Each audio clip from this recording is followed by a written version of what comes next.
अगर आप लोग वैष्णवी को घर से बाहर नहीं निकालेंगे तो आज मैं पूरे घर में आग लगा दूंगा। मैं आग लगा दूंगा। आप यही चाहते हैं ना कि मैं इस घर को छोड़कर चली जाऊं? ठीक है वंश, इस घर को छोड़कर चली जाऊंगी। हाँ बड़े पापा जी, हाँ बड़े पापा जी, मैं लड़ूंगी, मैं फिर चाहे वो अधिकारों की लड़ाई हो या फिर वैष्णवी की। एक बार वैष्णवी चली जाए, इस मधुरा की लगाम तो मैं कसूंगा। अगर ऐसी बात है तो फिर तो तुम्हारी मंजिल बहुत करीब है।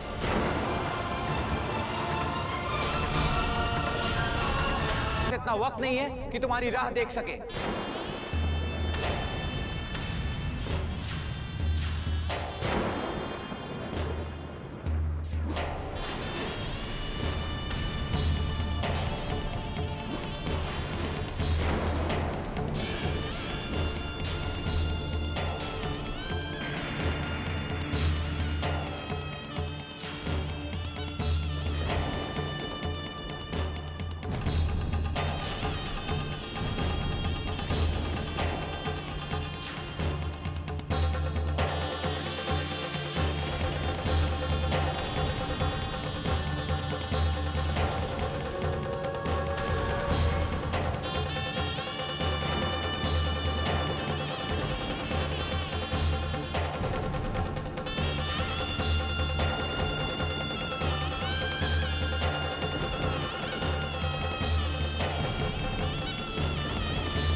वैष्णवी बेटा, जाने से पहले एक बार सोच ले।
और अगर विदाई की रस्म पूरी हो गई हो तुम्हारी तो तुम जा सकती हो।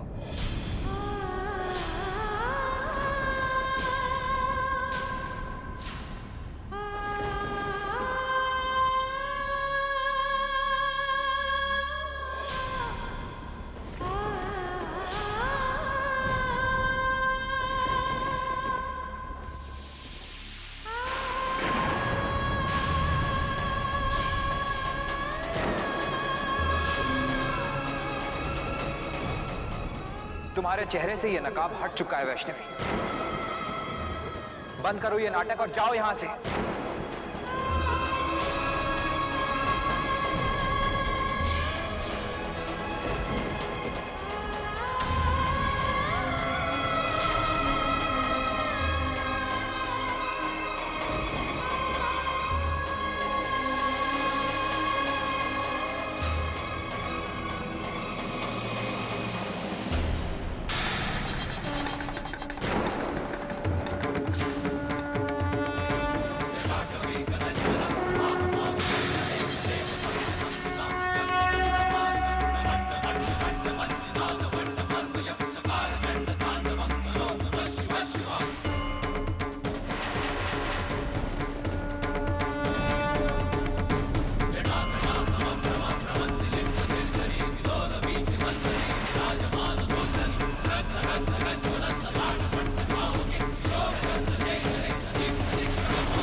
ये किसका चेहरा है?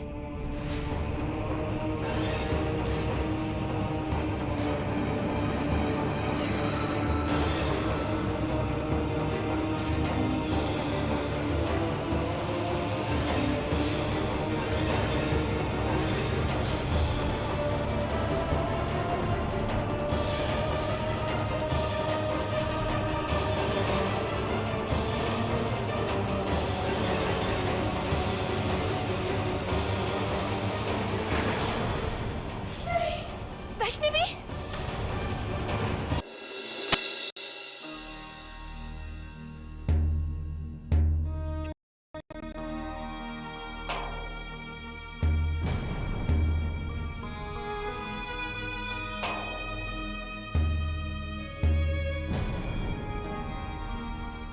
कुछ नहीं हुआ इसे।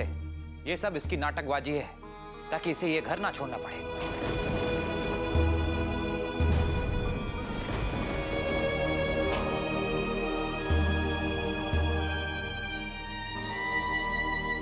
धीरे धीरे, हाँ, धीरे से।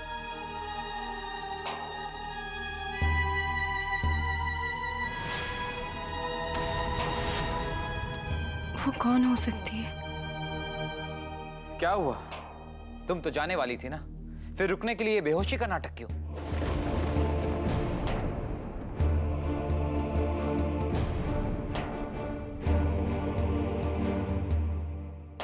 नहीं वंश, फिलहाल मैं यहाँ से नहीं जा सकती हूँ। लेकिन क्यों? तुम इस तरह अपना फैसला बार बार नहीं बदल सकती। तुम्हें जाना ही होगा, वो भी इसी वक्त।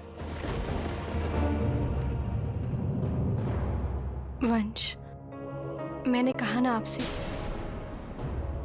कि अभी मैं यहाँ से कहीं नहीं जा सकती हूँ। मैं कुछ नहीं सुनना चाहता वैष्णवी।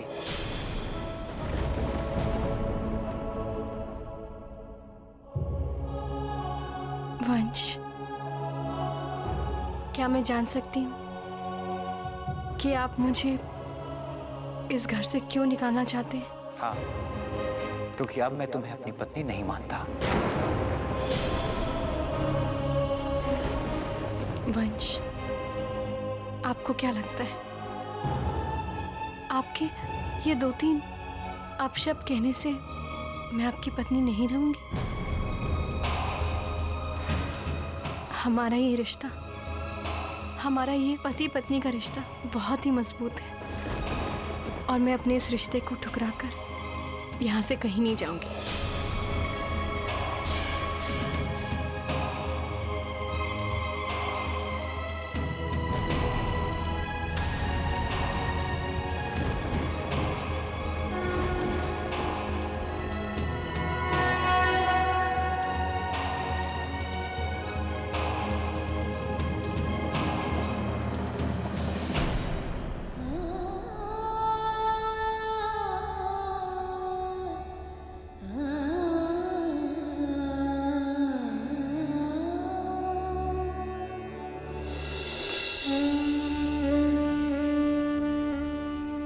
माँ, मुझे माफ कर दीजिएगा। मैं एक पल के लिए अपने मार्ग से भटक गई थी, किंतु माँ, अब ऐसा नहीं होगा।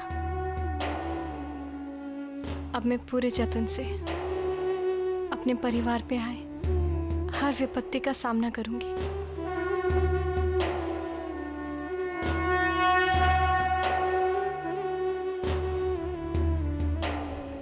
माँ, फिर चाहे मुझे इसके लिए अपनी पत्नी होने का अधिकार क्यों ना खोना पड़े,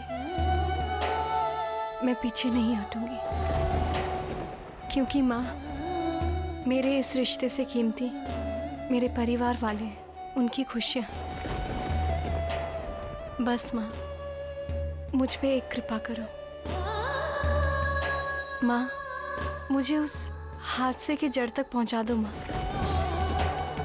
मुझे बताओ माँ कि आखिर वो कौन है जो मेरे इस परिवार का शत्रु है। और माँ, वो औरत कौन थी?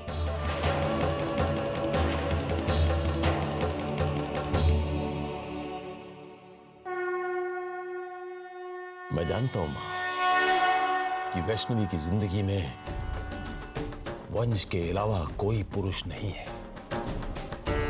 आपके और वैष्णवी के इस नाटक से पर्दा उठाने के लिए मैंने ये खेल खेला। हे मां तेरी आया कहीं।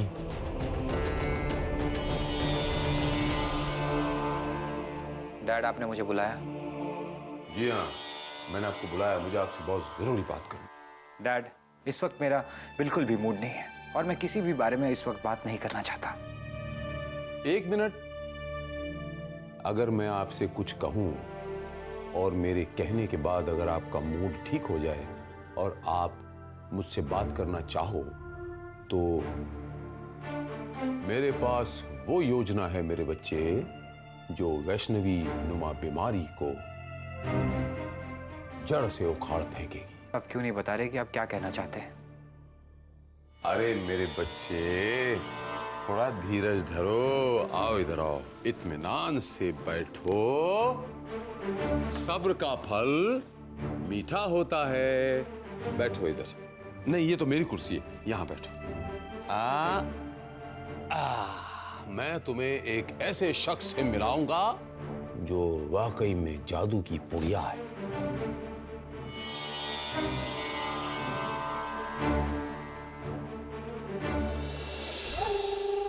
आइए वकील साहब, आइए। शर्मा जी, आप मेरे सुपुत्र वंश मैं इन्हीं के बारे में जिक्र कर रहा था। बहुत ही नामी गिरामी वकील हैं। जिस केस पे हाथ रख देते हैं ये समझ लो कि वो डिवोर्स हुआ ही। हेलो मिस्टर वंश। हेलो। बैठिए।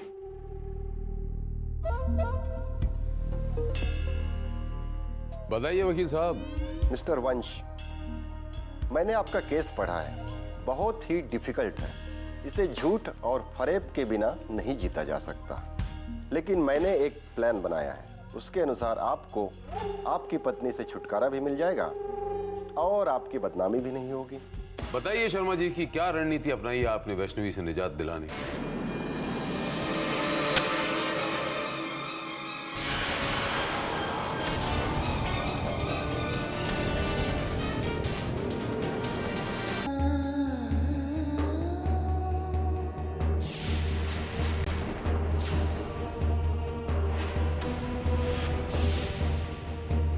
वैष्णवी,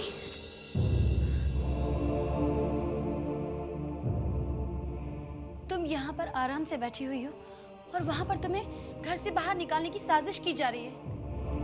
वंश भैया ने तुम्हें तलाक देने का फैसला तो बहुत पहले से कर लिया था। अब बड़े पापा जी भी उनकी इस कोशिश में उनका साथ दे रहे हैं। वो लोग इस वक्त किसी वकील से सलाह मशवरा कर रहे हैं। ये सच है कि वैष्णवी इस घर की बहू है और ये घर भी उसका है।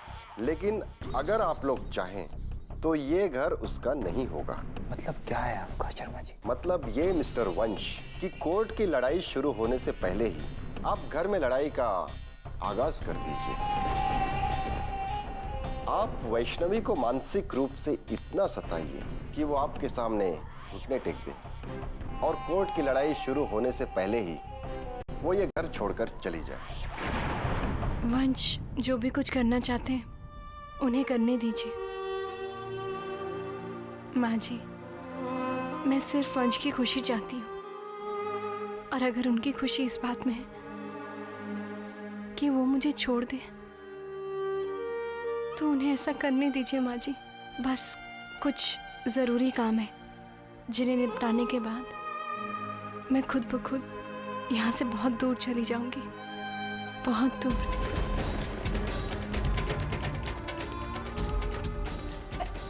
वैष्णवी, वैष्णवी रुको तो सही।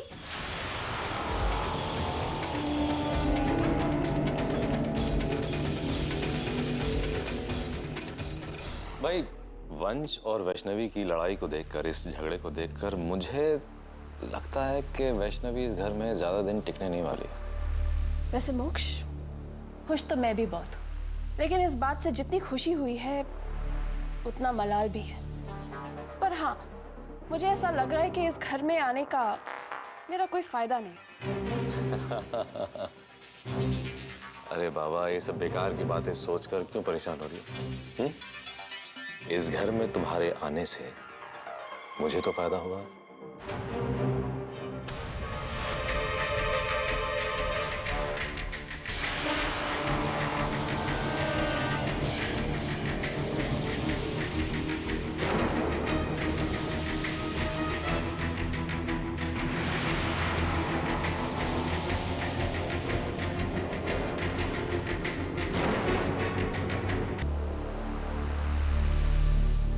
तुम यहां क्या कर रही हो? भैया, यही सवाल मैं आपसे भी पूछ सकती हूँ। लगता है शायद आप भूल रहे हैं कि ये कमरा आपका नहीं है। ये कमरा गेस्ट रूम है, यानी कि अतिथि गृह। भैया, यहाँ वो लोग रुकते हैं जो कुछ ही दिनों में यहाँ से चले जाते हैं।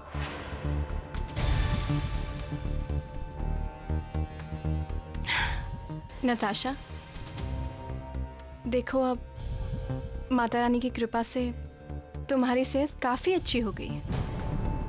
अब तुम्हें ऐसा नहीं लगता है कि अब तुम्हें यहाँ से चले जाना चाहिए? वैष्णवी, नताशा तो यहाँ मेहमान है, जब तक चाहे रह सकती है। तुम क्या? तुम्हारा कोई वजूद नहीं है इस घर में। तुम्हारे पति तक ने तुम्हें ठुकरा दिया।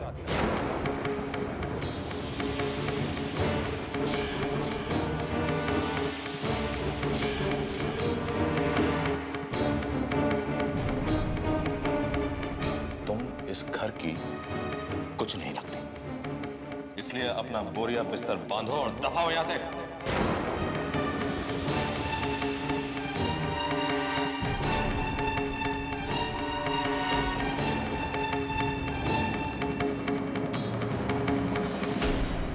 वैष्णवी,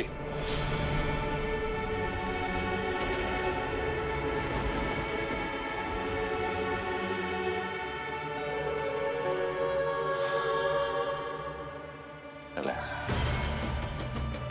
हिम्मत कैसी हुई उसकी? मेरे मुंह पर आकर मुझे मेहमान कह गई। अरे उसकी बातों पर मत जाओ, उसके कहने पर मत जाओ। बौखला गई है, फ्रस्ट्रेशन निकाल रही। अरे वो खुद इस घर में चंद दिनों की मेहमान है। और नहीं मोक्ष, वो इस घर में नहीं, बल्कि वो इस दुनिया में चंद दिनों की मेहमान है।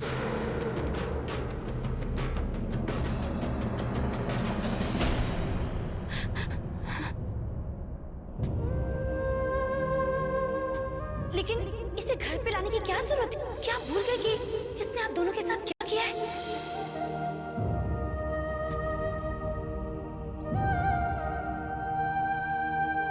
वैष्णवी,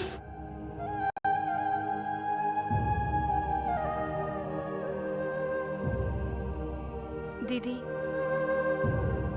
मुझे माफ कर दीजिएगा। मैंने आपकी बात नहीं मानकर बहुत बड़ी गलती की है। नताशा को अपने इस घर में पनाह देकर मैंने बहुत बड़ी गलती की है। नहीं वैष्णवी, ऐसा मत कहो। हमारे साथ जो कुछ भी हो रहा है ना, ये हमारा दुर्भाग्य है। इसमें किसी की कोई गलती नहीं है, कोई दोष नहीं किसी का।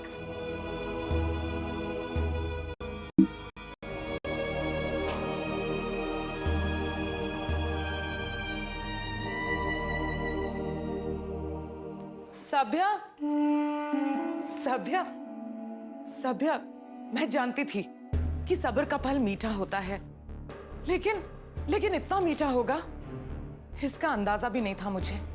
अब देखिए ना, बिना मांगे ही मुझे मेरा ब्रह्मास्त्र मिल गया है। क्या मतलब? मैं कुछ समझ नहीं पा रहा। मतलब ये कि शील कुमार के साम्राज्य में सेंध लगाने का मूल मंत्र मिल गया है मुझे, और वो है वैष्णवी और वंश का ताजा तरीन विवाद। अब आप देखिएगा सभ्या, कैसे मैं इसे अपना हथियार बनाकर शील कुमार के साम्राज्य को टुकड़ों में बांटती हूँ। प्रियवदा प्लीज, तुम ऐसा कुछ नहीं करोगी। प्लीज सभ्या, इतने दिनों के बाद इतना सुनहरा मौका मेरे हाथों में लगा है, मैं इस मौके को अपने हाथों से जाने नहीं दूंगी। क्या करने वाली हो तुम? कुछ ज्यादा नहीं सभ्या, बस अपने पूज्य भाई साहब की इमेज को थोड़ा सा उछालूंगी। इस डिवोर्स की थोड़ी सी पब्लिसिटी करूंगी। जब लोगों को पता चलेगा कि शील कुमार अपनी बहू के साथ कैसा व्यवहार कर रहे हैं, उसी बहू के साथ जिसे वो खुद देवी मानते हैं, तो शील कुमार उन्हीं लोगों की नजरों में गिर जाएंगे। मेरी बात मानिए सभ्या, इसमें आप भी मेरा साथ दीजिए। हम अंबिका भाभी को भी अपने साथ कर लेंगे और उस वैष्णवी पर कब्जा कर लेंगे, क्योंकि भाई साहब को पराजित करने का ऐसा मौका शायद हमें दोबारा ना मिले। वैष्णवी, वैष्णवी, मुझे तुमसे कुछ बात करनी है। जी कहिए। मैंने ये फैसला लिया है वैष्णवी कि मैं तुम्हारे साथ कोई भी रिश्ता नहीं रखना चाहता हूँ, और इसीलिए मैं तुम्हें तलाक देना चाहता हूँ। वैष्णवी, कि मैं तुम्हारे साथ कोई भी रिश्ता नहीं रखना चाहता हूँ, और इसीलिए मैं तुम्हें तलाक देना चाहता हूँ।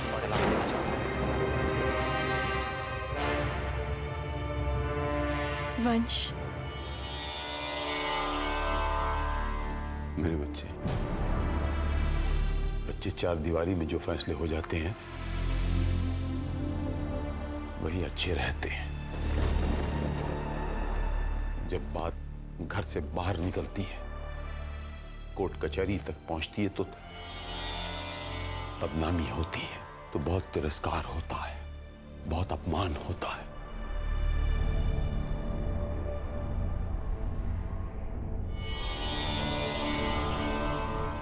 मेरे बच्चे, तुम दोनों ही मेरे हो। मैं किसकी तरफदारी करूं मुझे समझ में नहीं आता। ये वकील साहब कुछ कागजात बना के लाए हैं,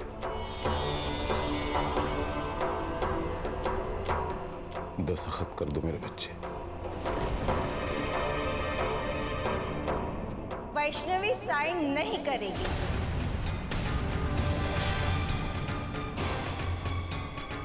भाभी बिल्कुल ठीक कह रही है। वैष्णवी इन पेपर्स पे साइन नहीं करेगी।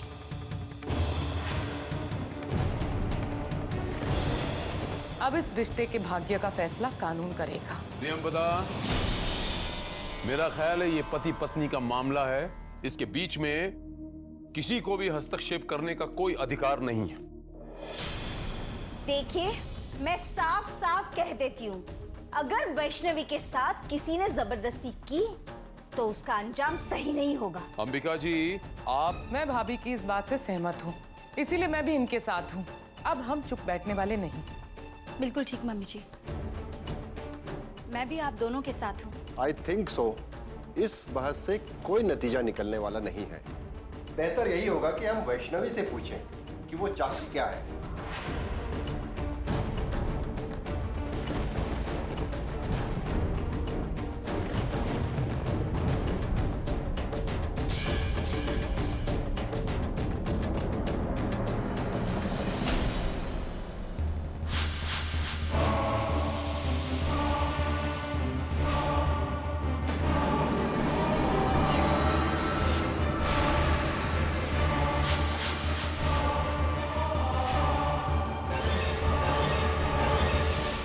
मुझे लगता है कि तुम ऐसे नहीं मानोगी।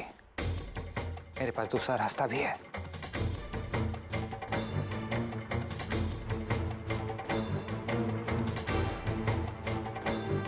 ये पकड़ो और साइन करो यहाँ।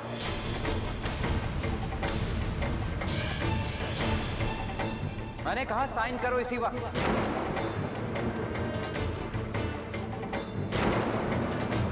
साइन करो वैष्णव।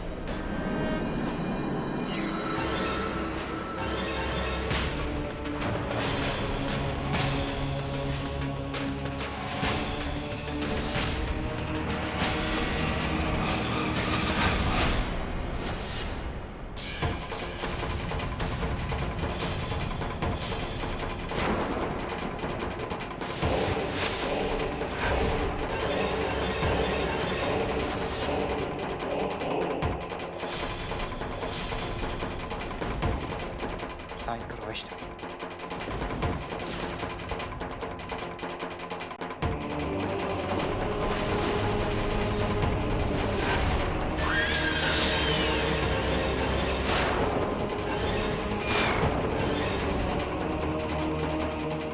आपको मेरा साइन चाहिए ना? नहीं, मैं ये साइन नहीं करूंगी।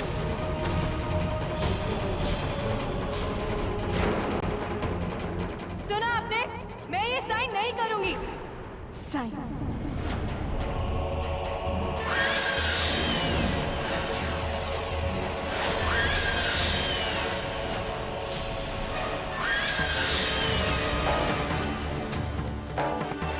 साइन चाहिए मेरा ना आपको? साइन चाहिए? ये लीजिए।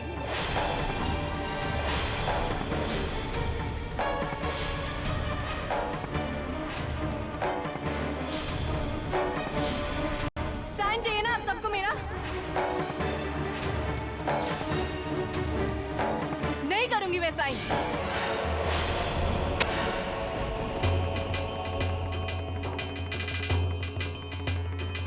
इस घर को बचाने के लिए मैंने क्या कुछ नहीं किया, यहाँ तक कि मैंने अपनी जान की परवाह तक नहीं की। और बदले में आप लोगों ने बदले में मुझे क्या दिया? ये चंद कागजात, तलाक के कागजात, ये दिया आप लोगों ने मुझे। शर्म आनी चाहिए आप सब लोगों को, शर्म आनी चाहिए आप सब लोगों को।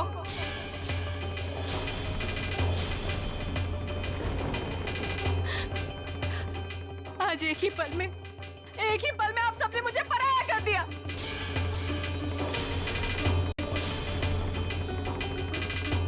अब नहीं, अब बहुत हो चुका है। अब पानी सर से ऊपर चला गया है। आपके लिए, आप सबके लिए मैं रो रही हूँ। नहीं, मैं आपके लिए नहीं रोऊंगी और ना ही मैं आप सब में से किसी को बचाऊंगी।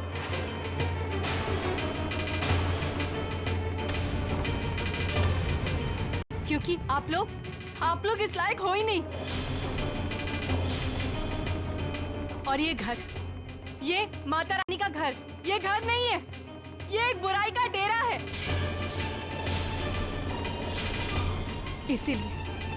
इसीलिए मैं आप में से किसी को नहीं बचाऊंगी।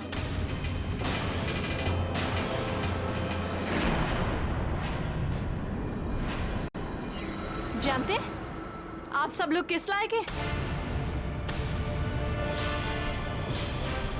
अभी बताती मैं आप सबको कि आप लोग किस काबिल हो।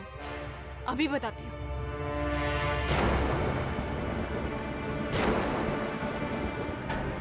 ये इस काबिल हो आप सब लोग।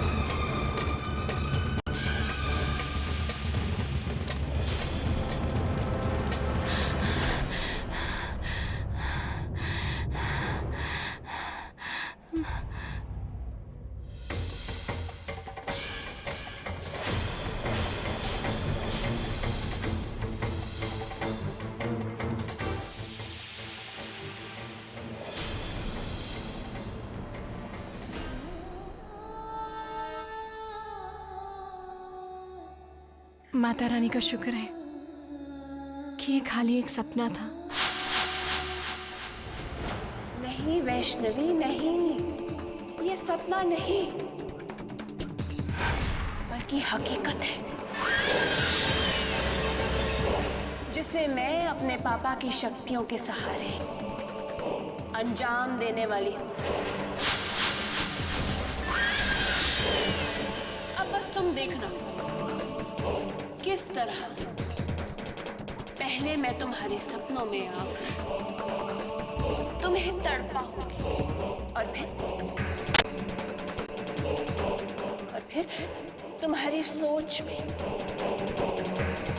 फिर तुम्हारे जीवन में मैं किस तरह से तहलका मचाऊंगी।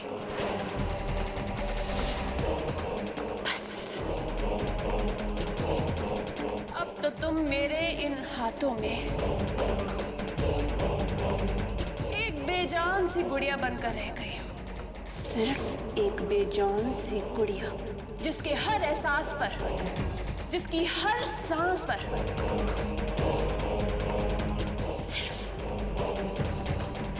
सिर्फ मेरा कब्जा है।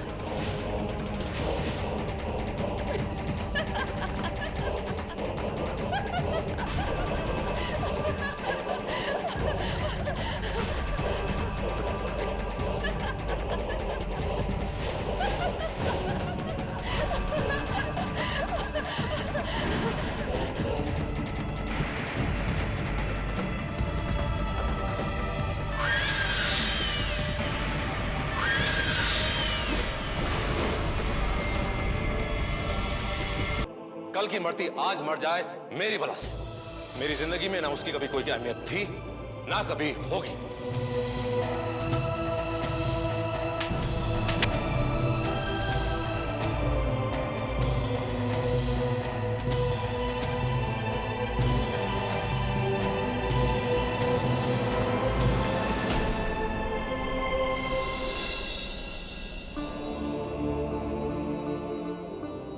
दोनों इतनी सुबह सुबह यहाँ कैसे?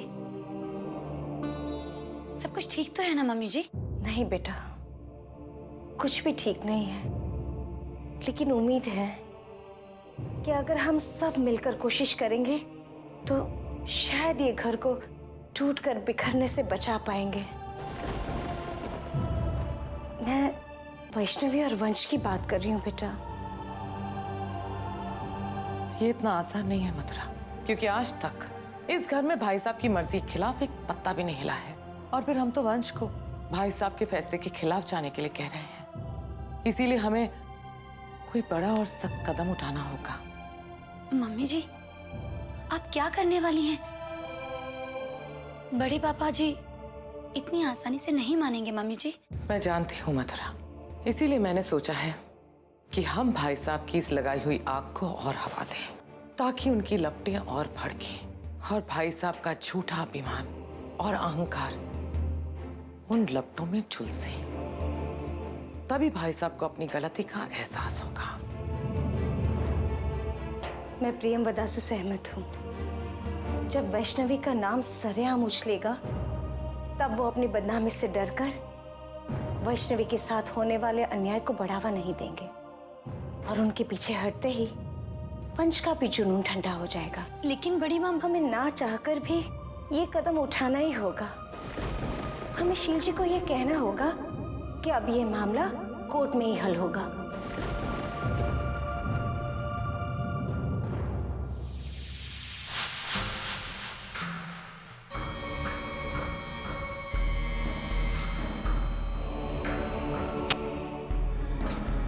मोक्ष, तुम्हें नहीं लगता तुम्हें एक बार मधुरा से मिलना चाहिए? क्यों? अरे रात भर तो मेरे साथ थे ना। मैं नहीं चाहती कि मधुरा चिढ़ जाए और हमारे रिश्ते के बारे में बाकी सबसे बात करे। मुझे कोई फर्क नहीं पड़ता नताशा। मधुरा को जो करना था उसने कर लिया। अब मैं वो करूंगा जो मुझे करना है। और वैसे भी कल रात वैष्णवी की आंखों में जो तड़प, जो बेचैनी मैंने देखी, इस हवन के जरिए उस तड़प, उस बेचैनी को मैं और बढ़ाना चाहता हूं। मेरी बेवकूफ, लाचार, गई गुजरी बीवी को उसने बागी बना दिया, बेजुबान को जुबान दे दी। इसलिए मैं वंश की जिंदगी से और इस घर से उसे उखाड़ फेंकना चाहता हूं। इस वक्त वैष्णवी की बर्बादी से ज्यादा मेरे लिए कुछ जरूरी नहीं है।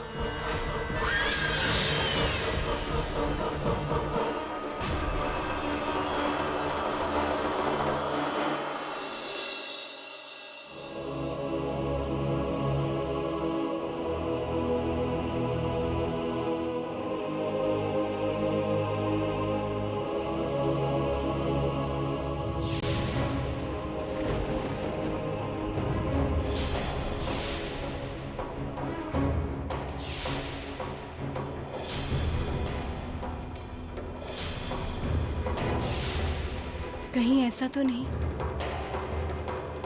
कि अपने परिवार की बर्बादी का कारण मैं ही हूं?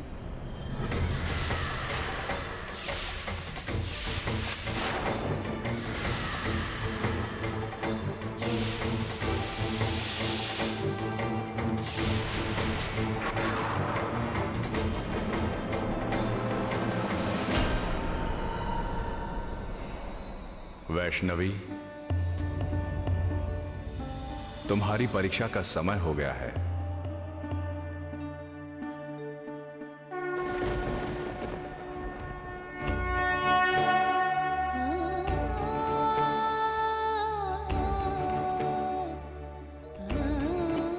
माँ, मैं अपनी चौथी परीक्षा देने जा रही हूँ, किंतु माँ, मन में अजीब से ख्याल आ रहे हैं।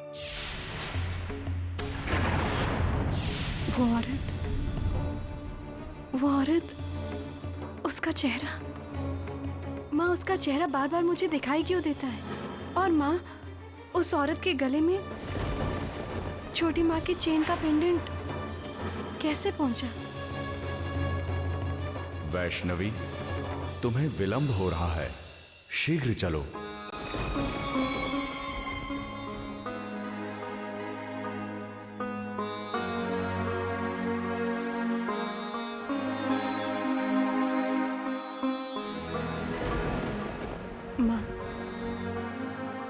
माँ, जाने से पहले मुझे रास्ता दिखाइए माँ, रास्ता दिखाइए।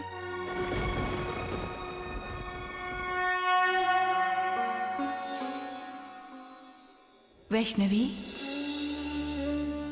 होने को कोई नहीं रोक सकता है वैष्णवी, किंतु विधाता ने तुम्हें इस स्वप्न के माध्यम से कोई मार्ग अवश्य दिखाया है। उसे समझने का प्रयास करो और अपनी परीक्षा दो। मैं यहाँ सब संभाल लूंगी। वैष्णवी बेटा, जाओ वैष्णवी, तुम्हारे पास समय बहुत कम है।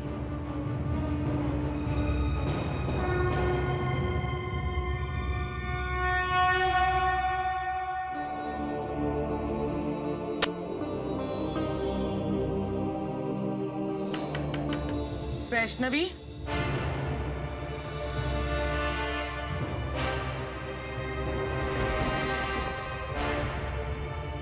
वैष्णवी बेटा, किससे बातें कर रही थी तुम? कौन है यहाँ?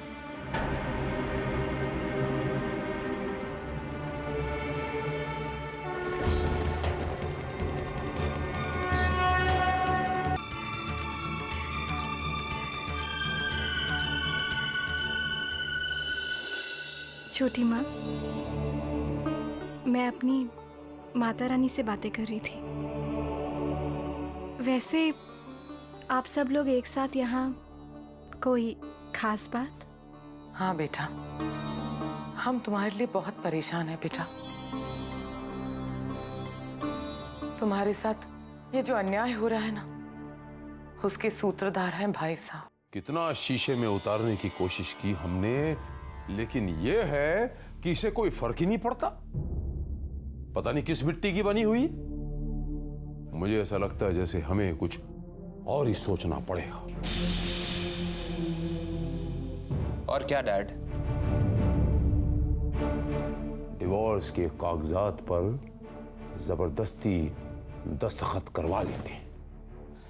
नहीं डैड, ये ठीक नहीं है। अब प्लीज डैड, अपने मंसूबों को मेरे मामलों से दूर रखिए। लेकिन मेरे बच्चे, प्लीज डैड, मैं जो, ये गलत बात है और अब ये मामला कोर्ट में ही सॉल्व होने दीजिए, क्योंकि अब मैं वैष्णवी को और बर्दाश्त नहीं कर सकता। और हमारे खानदान का नाम कोर्ट में उछले, ये मैं बर्दाश्त नहीं कर सकता। मुझे लगता है उन्हें रोकने का सिर्फ एक ही तरीका है कि उन्हें कोर्ट जाने की धमकी दी जाए। अगर हम उन्हें कोर्ट का डर दिखाएंगे ना, तो वो अपने हथियार डाल देंगे, क्योंकि भाई साहब ये कभी नहीं चाहेंगे कि इस घर की बदनामी हो।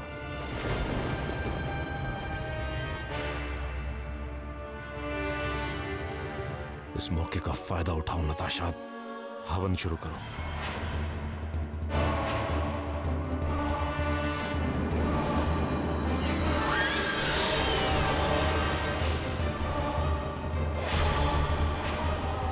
मम्मी जी बिल्कुल ठीक कह रही हैं वैष्णवी।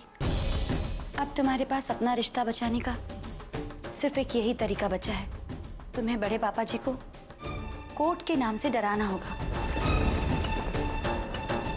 वैष्णवी, हाँ कह दो ना तुम। ये तुमने मुझे किस दुविधा में डाल दिया है वैष्णवी। अब मैं इन्हें क्या उत्तर दूं?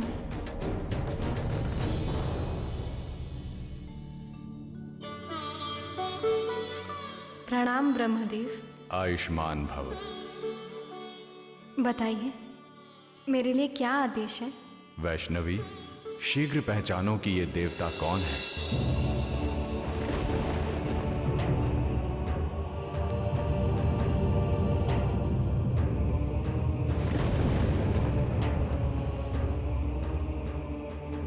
क्षमा कीजिए ब्रह्मदेव, मैं वैष्णवी को अपने आप को पहचानने की अनुमति नहीं दे सकता।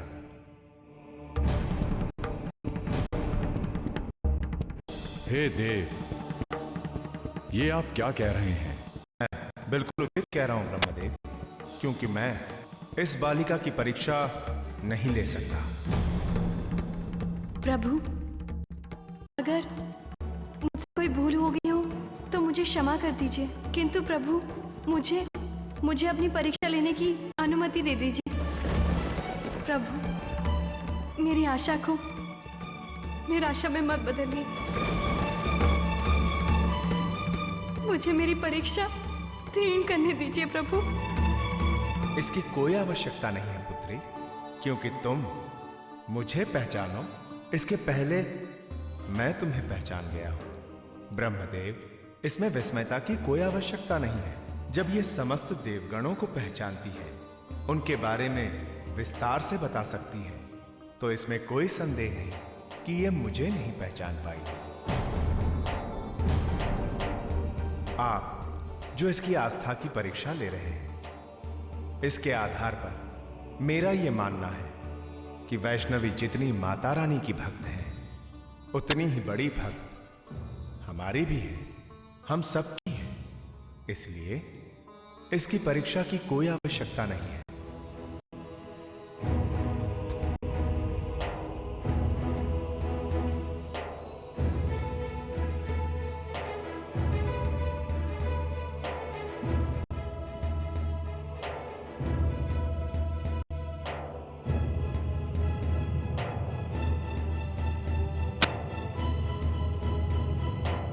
प्रणाम गजानन।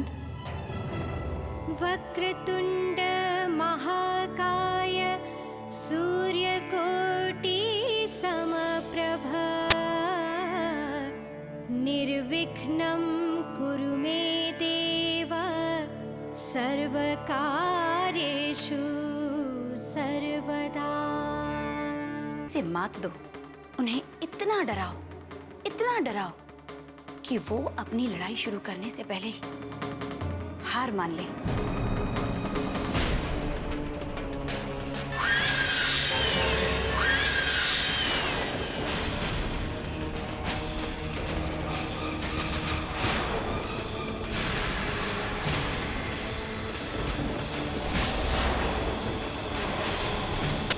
नहीं दीदी, किसी को डराने धमकाने की कोई आवश्यकता नहीं है।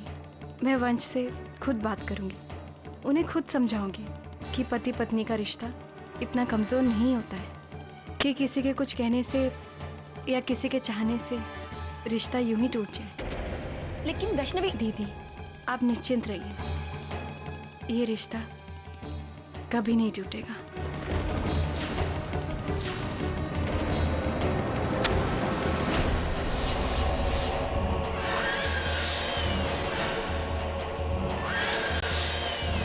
अरे इस वैष्णवी पर तो नताशा के काले जादू का असर ही नहीं हो रहा। ये कैसे?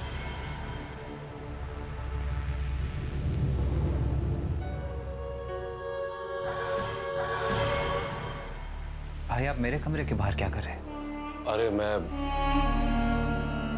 तुझसे मिलने आया था। मुझसे मिलने? हाँ, तुझसे। मैं तुझे बताने आया था कि तेरी बीवी को ना बगावत का भूत चढ़ गया। देखना कैसी बेहुदा इनकलाबी बातें कर रही है। मतलब नहीं समझा मैं। यार देख, जब वो तेरे सामने होती है तो पतिव्रता गाय बन जाती है, और तेरी पीठ पीछे घर की औरतों को पतियों के खिलाफ भड़काती है, उल्टी सीधी पट्टी पढ़ाती है। तू खुद देख ले। नहीं, ऐसा बिल्कुल नहीं होगा, चाहे कोई कितनी भी कोशिश क्यों न करे। लेकिन मैं ये पति पत्नी का रिश्ता कभी टूटने नहीं दूंगी। और अगर तुम्हारी बातों को घर वालों ने नहीं माना तो मैं अदालत जाऊंगी और इस अन्याय के विरुद्ध अपनी आवाज उठाऊंगी। किंतु अपने इस रिश्ते पर मैं कभी आंच नहीं आने दूंगी। अब बहुत हो गई तुम्हारी ये गीदड़ भपकियां।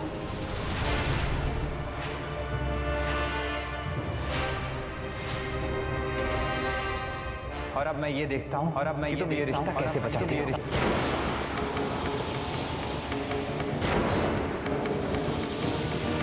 और अब मैं ये देखता हूं कि ये रिश्ता कैसे बचाती हो।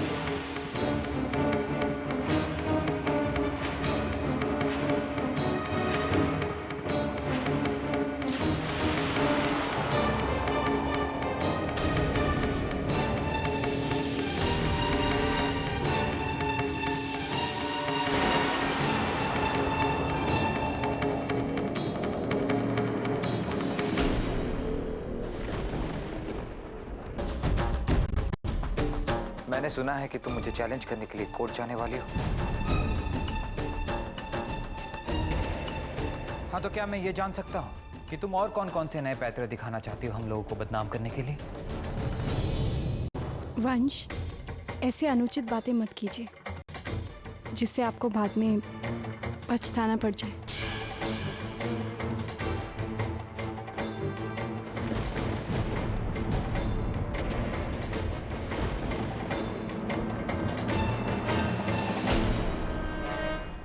बहुत हो गया, अब मैं और नहीं रुक सकता। तुम सीधे सीधे इन पेपर्स में साइन कर दो, वरना मुझसे बुरा कोई नहीं होगा।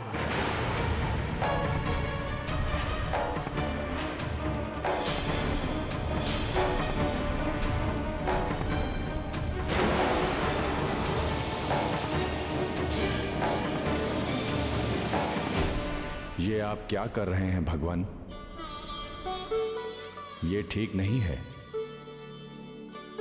इसकी परीक्षा के पूर्व ही इसे आशीर्वाद नहीं देना चाहिए था।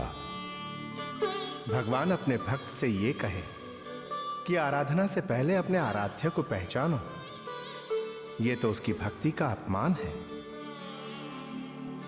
और मैं अपने भक्त का अपमान नहीं देख सकता। वैष्णवी, जाओ, पृथ्वीलोक लौट जाओ और मेरी पूजा संपन्न करो। तत्पश्चात मैं अपनी सुविधा से तुम्हारी परीक्षा लूंगा।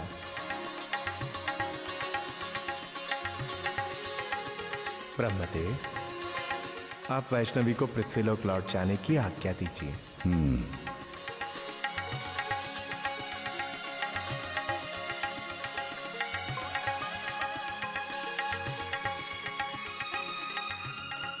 दीवार की तरह क्यों खड़ी हो तुम? सुना नहीं तुमने मैंने क्या कहा? इन पेपर्स में साइन करो। आप कैसे मनुष्य वंश? आप उस औरत को अपने जीवन से दूर करना चाहते हैं जिसने आपको अपना जीवन मान लिया है, जिसकी हर सांसों में सिर्फ आपकी आयु की ही प्रार्थना होती है, जिसके जीवन का लक्ष्य सिर्फ आपकी भलाई है। देखो वैष्णवी, मुझे तुम्हारे इन भाषणों में कोई इंटरेस्ट नहीं है। तुम बस इन पेपर्स में साइन कर दो, मुझे और कुछ नहीं चाहिए। नहीं वंश, मैं हस्ताक्षर नहीं करूंगी। आपको जो करना है आप कीजिए।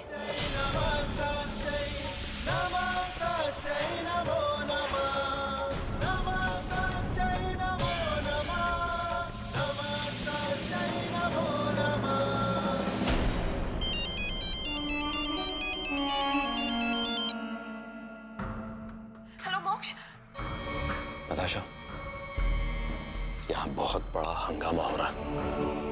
मुझे लगता है तुम्हारी क्रियाएं वैष्णवी पर असर कर रही हैं। नहीं मोक्ष, ये मेरी पूजा का असर नहीं, ये कोई और चीज है। मोक्ष तुम जल्दी से यहाँ पर आ जाओ। ओके।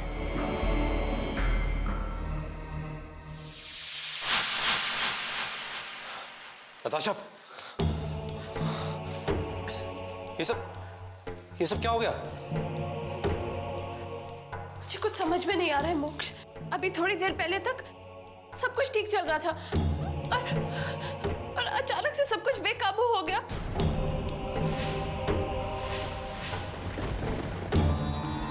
मोक्ष, मुझे ऐसा लग रहा है कि मैं जो कुछ भी कर रही हूँ वो मुझे पर उल्टा असर कर रहा है। ऐसा हो कैसे सकता? मैं तो समझ रहा था कि तुम्हारी पूजा की वजह से वैष्णवी अपना दिमागी संतुलन खो बैठी है और ये सब कर रही है। आज से पहले कभी भी उसने किसी से इतनी सख्ती से बात नहीं की, तो फिर ये इट्स स्ट्रेंज। मैं हमेशा से जानती थी ये लड़की आम इंसानों की तरह नहीं है। वो सबसे अलग है मोक्ष। कोई ना कोई खास बात है उसमें, और अगर हमें उसके खिलाफ कोई भी काम करना है तो हमारी कोशिश भी खास होनी चाहिए। ये हमारे भड़काने या बरगलाने का नतीजा नहीं, बल्कि इतने दिनों से उसके मन में जो आक्रोश भरा पड़ा था वो आज बाहर निकल पड़ा है। आखिर वो भी इंसान है। मैं नहीं मानता आपके तर्क को। मैं तो बस इतना जानता हूँ कि ये सब सिर्फ वो आप लोगों के शय के कारण कर रही है, वरना वो इस तरह का बर्ताव कभी नहीं करती। क्यों नहीं कर सकती वो? क्या वो हमारी तुम्हारी तरह इंसान नहीं है? हाँ, वो एक आम पत्नी है जिसकी भावनाओं को उसके पति ने चोट पहुंचाई है, और उसके इस व्यवहार के लिए सिर्फ तुम दोषी हो। आप चाहे कुछ भी कहें माँ, आज मैं किसी की नहीं सुनूंगा। वंश? हाँ माँ, आज उसे इस पेपर्स में साइन करना ही होगा। उसे आज ये घर छोड़ के जाना ही होगा माँ। और मेरे मना करने के बावजूद अगर आप लोगों को उसका साथ देना है तो बेशक दीजिए, मुझे कोई फर्क नहीं पड़ता।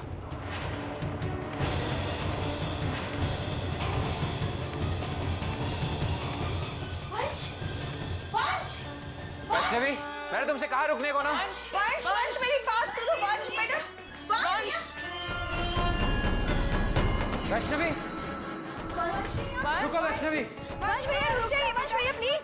वंश भैया रुक जाइए। बच्चा, बाहर आओ वैष्णवी, मुझे तुमसे कुछ बात करनी है अभी। वंश तुम इतने आप लोग चुप रहिए। मुझे क्यों नहीं बुलाते? बाहर आओ वैष्णवी, मुझे तुमसे कुछ बात करनी है अभी। वंश तुम इतने आप लोग चुप रहिए। मुझे क्यों नहीं बुलाते? वंश भैया प्लीज। किस तरह से बात की थी उसने मुझे? नहीं नहीं वंश बेटा, भैया देखो तुम गुस्से में हो, जरा शांत हो जा, फिर इत्मीनान से वैष्णवी के साथ बात कर लेना बेटा। तू जा यहाँ से वैष्णवी। वंश इस समय क्रोध की ज्वाला में जल रहा है, इसलिए अब मुझे इस स्थिति से निपटने दे। तू जा यहाँ से वैष्णवी। नहीं माँ, माँ मुझ पर कृपा कीजिए और मुझे अपने पति को संभालने दीजिए माँ। किंतु वैष्णवी, माँ ये मेरा भाग्य है, मेरी परीक्षा है, इसे मुझे ही संभालने दीजिए माँ।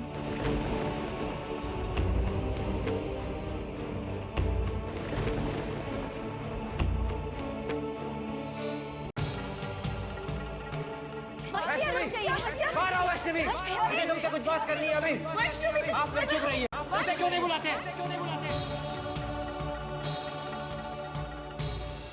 वंश को जो कहना है उन्हें कहने दीजिए।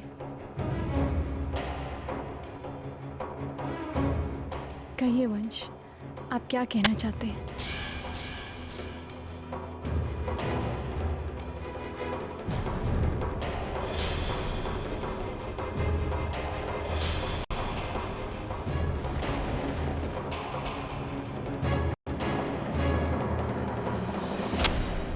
देखो वैष्णवी, मुझे तुमसे छुटकारा चाहिए।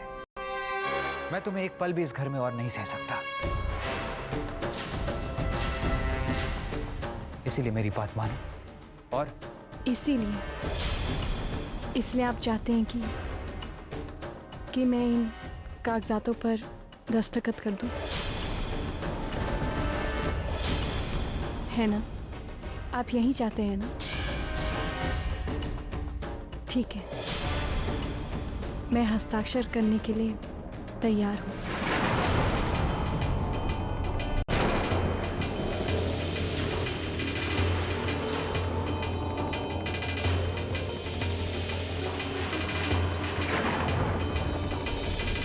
दीजिए।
एक बार कागजात देख तो लीजिए।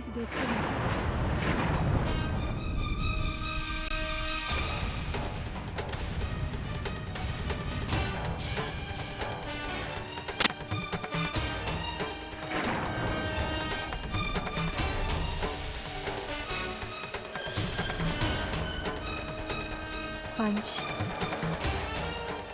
इन कागजातों में ये लिखा है कि जो इसकी तारीख है वो 1 सप्ताह बाद अमर होगी।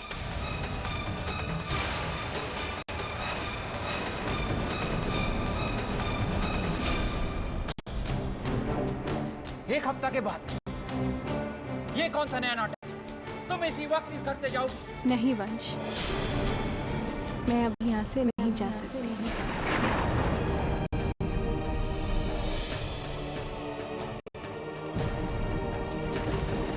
और हाँ, भूले से भी आप मुझे इस घर से निकालने की कोशिश मत कीजिएगा, क्योंकि कागजातों के हिसाब से मेरे पास 1 हफ्ता है और अभी मेरी 2 पूजा बाकी है।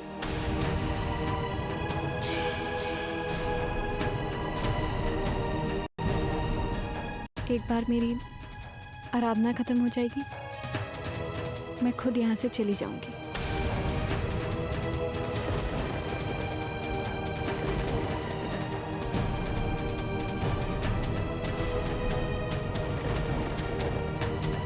इसीलिए मैं चाहती हूँ कि आप सब लोग इस आराधना में शामिल हो।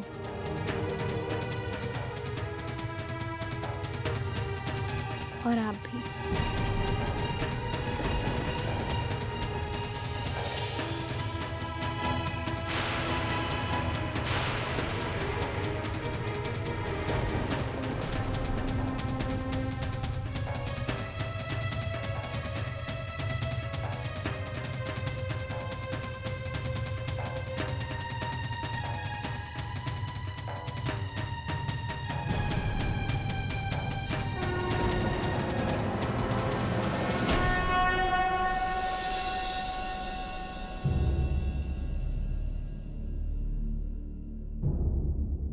डैड, आखिरकार वैष्णवी ने इन डिवोर्स पेपर पर साइन कर ही दिया।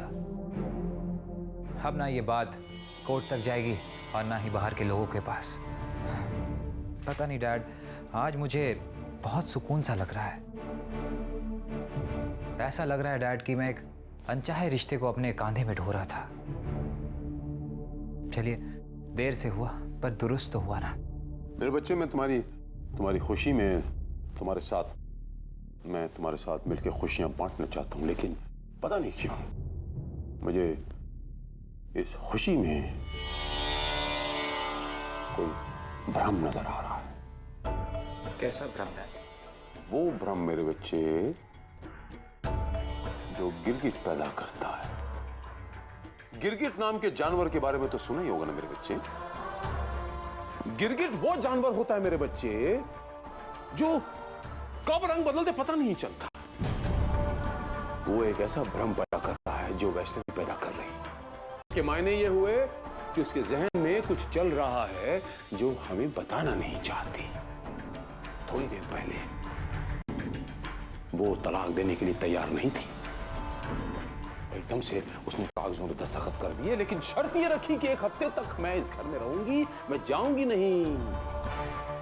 इसके मायने क्या हुए कि कुछ ना कुछ बात ऐसी है जो उसके मन में चल रही है, जो हमसे वो छुपा रही है, हमें कहना नहीं चाहती। डैड, आप इतना मत सोचिए। देखिए, उसने पेपर्स में साइन कर दिया है और अब वो कुछ नहीं कर सकती। डैड ना मेरे बच्चे, घोड़ी एक चढ़ा हूं मेरे बच्चे, लेकिन बारातें बहुत देखी है मैंने। थोड़ी सी जिंदगी तुमसे ज्यादा देखी है, तो कहना ये चाहता हूं हमें ऐसे मौके पे चौकन्ने होना है, क्योंकि जंगल का उसूल है कि शेर जब चौकन्ना होता है मतलब कोई शिकार होने वाला है। मैं हस्ताक्षर करने के लिए तैयार हूँ। पंच, इन कागजातों में ये लिखा है कि जो इसकी तारीख है वो 1 सप्ताह बाद अमर होगी। और हाँ, कागजातों के हिसाब से मेरे पास 1 हफ्ता है। शेर जब चौकन्ना होता है मतलब कोई शिकार होने वाला है। कागजातों के हिसाब से मेरे पास 1 हफ्ता है। मतलब कोई शिकार होने वाला है।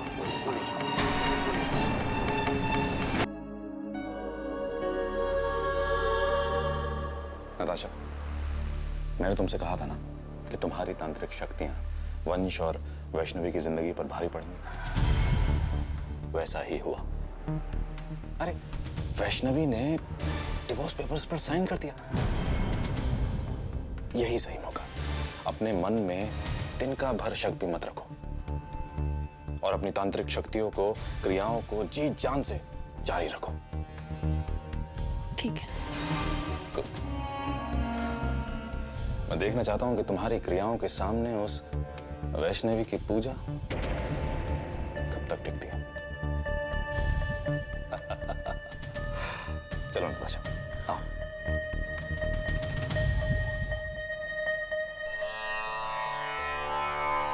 ओम पवित्रं पवित्रे पवित्राणि, ओम पवित्रं पवित्रे पवित्राणि, ओम पवित्रं पवित्रे पवित्राणि।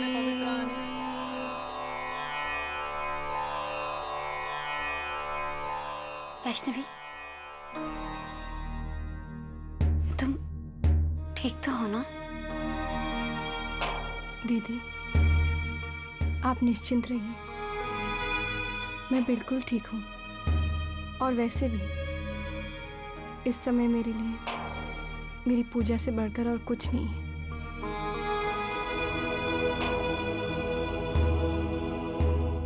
भाभी, आप बिल्कुल परेशान मत होइए। मैं जो भी कर रही हूँ वो वैष्णवी की भलाई के लिए कर रही हूँ। पर इसके लिए परिवार का नाम सरेआम ही उछालना मुझे कुछ ठीक नहीं लगता। अब तो कुछ हो भी नहीं सकता, क्योंकि मैंने मीडिया और प्रेस वालों को बुला लिया है। वो किसी भी वक्त यहाँ पहुंचते ही होंगे। आप बिल्कुल परेशान मत होइए भाभी। भाई साहब प्रेस और मीडिया वालों को देखकर परेशान हो जाएंगे और वो वैष्णवी को जाने से रोक लेंगे।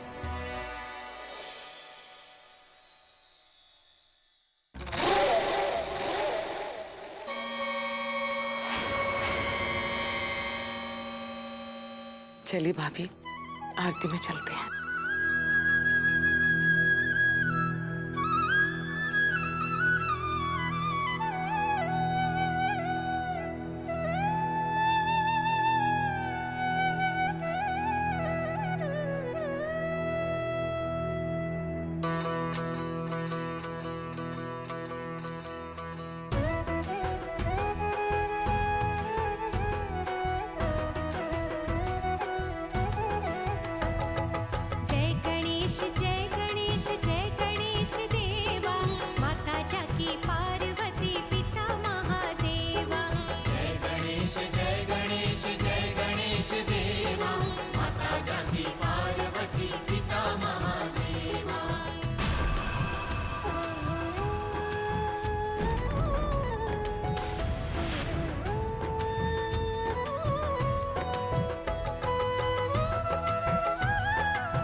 देवा माता जाति पार्वती पिता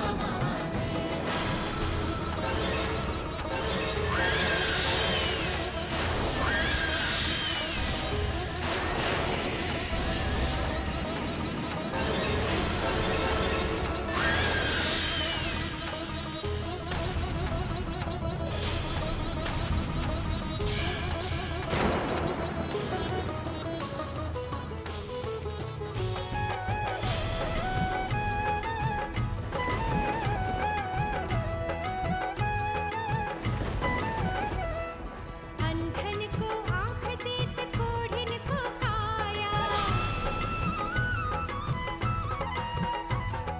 बांझन को पुत्र देत निर्धन को माया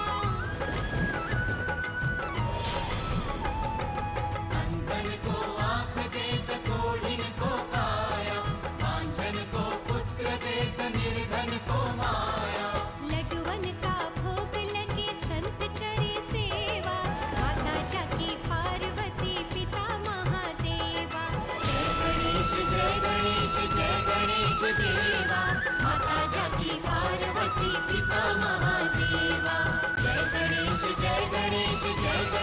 देवा माता जाकी पार्वती पिता महादेवा जय गणेश देवा माता जाकी पार्वती पिता महादेवा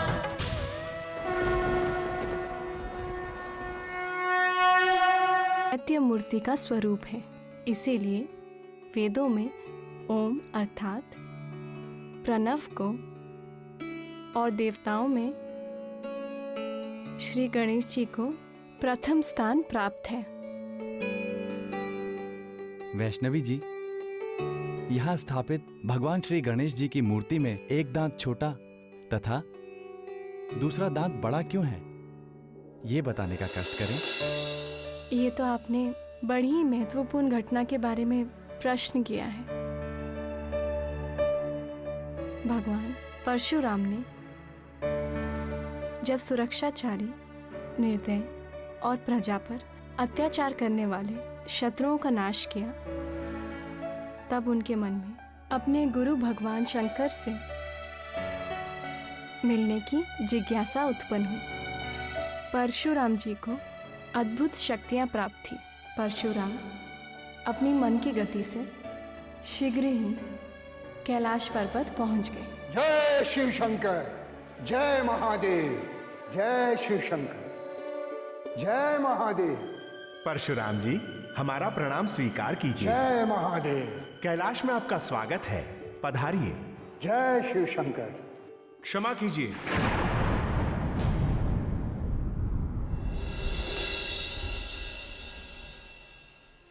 प्रणाम परशुराम जी। जय महादेव। कैलाश में आपका स्वागत है। आप थोड़े समय प्रतीक्षा कीजिए, पिताश्री विश्राम कर रहे हैं। मैं शीघ्र ही उनका आदेश लेकर आ रहा हूं। पिताश्री ने बिना आदेश के किसी को भी अंदर प्रवेश करने से मना किया हुआ है। गणेश, तुम युवा अवश्य हो गए हो, किंतु बुद्धि में अभी भी बालक ही। अरे, गुरु और शिष्य का संबंध तो सबसे अधिक अतरंग संबंध होता है। सतगुरु शिव के यहाँ आज्ञा लेकर मुझे जाना पड़े, ये तो मैं स्वप्न में भी नहीं सोच सकता। मैं क्षमा चाहता हूं भ्राताश्री, परंतु किसी भी परिस्थिति में बिना पिताश्री के आदेश के मैं आपको भीतर जाने की अनुमति नहीं दे सकता। गणेश, तुम मेरे मार्ग से हट जाओ, इसी में तुम्हारी भलाई है। सहस्रार्जुन जैसे बलशाली और अत्याचारी क्षत्रियों का समूल नाश करने वाले परशुराम का मार्ग रोकने का परिणाम क्या तुम नहीं जानते? मैं जानना भी नहीं चाहता। मैं अपने कर्तव्य धर्म से आरूढ़ हूं और उसका पालन करना भली भांति जानता हूं। तो ठीक है, अब तुम परशुराम के क्रोध का सामना करने के लिए तैयार हो जाओ। जय महादेव।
दुष्ट गणेश!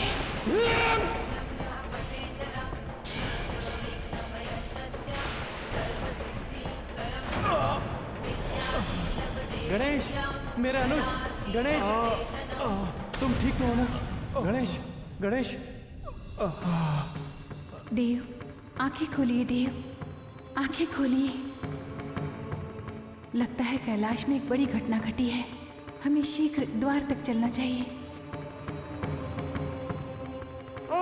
तू ठीक तो है गणेश? चलो देवी।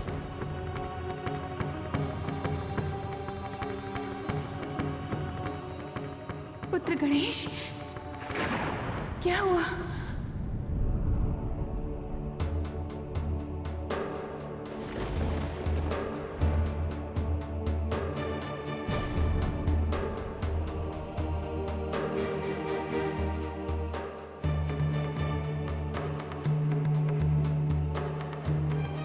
प्रभु, मैं आपकी अर्धांगिनी पार्वती आपसे न्याय मांगती हूँ।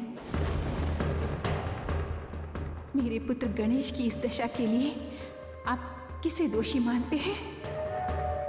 परशुराम को या गणेश को? स्वामी, जो दोषी है आप स्वयं दंड दें, अन्यथा। शुभे, आप मुझसे कैसा न्याय चाहती हैं? एक ओर मेरा प्रिय पुत्र गणेश है, तो दूसरी ओर मेरा अनन्य शिष्य परशुराम। अब आप ही बताइए, मैं किसे दंड दूं? परशुराम, तुम कुलीन ब्राह्मण वंश में उत्पन्न हुए हो। तुम भगवान महादेव के शिष्य हो।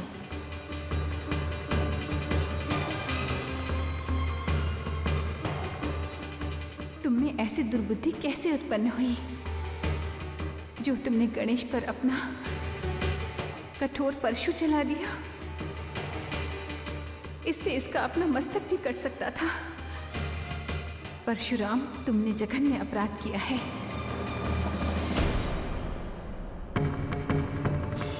तुम दंड के पात्र हो परशुराम। तुम्हें दंड मिलेगा, अवश्य मिलेगा। भगवान विष्णु प्रकट हुए। कैलाश धाम में घटित होने वाली अनहोनी का अनुमान होते ही मैं यहां चला आया। हे देवी, स्वयं का औरस पुत्र और गुरु से शिक्षा प्राप्त करने वाला शिष्य गुरु माता के लिए दोनों ही पुत्रवत होते हैं। देवी, जो घटित हो चुका है उसे भूल जाए, परशुराम को क्षमा कर दें। आपका कथन उचित है, परंतु मेरे भाग्य दंत गणेश की खंडित विग्रह का क्या होगा? प्रभु, थोड़ी सी खंडित मूर्ति पूजा के लिए उपयोगी नहीं रह जाती। उसी प्रकार मेरे पुत्र गणेश का खंडित दंत क्या अशुभ नहीं कहलाएगा? हे देवी, शुभ अशुभ ये सब तो विभ्रम की बातें हैं। जो शुभ होता है उसके साथ अशुभ जुड़ा रहता है, और जिसे अशुभ मानते हैं उसी में से शुभ का भी उदय हो जाता है। देवी पार्वती, आपके पुत्र गणेश एक दंत के नाम से प्रसिद्ध होंगे। जिन पर इन एक दंत गणेश की कृपा होगी उन्हें विजय, समृद्धि, यश और सामर्थ्य की प्राप्ति होगी। समस्त प्रजा एक दंत गणेश की पूजा करके समृद्धि प्राप्त करेगी। तो इसी तरह श्री गणेश जी को एक दंत कहा जाता है। तो इसी के साथ हमारा आज का यह अध्याय यहीं समाप्त होता है।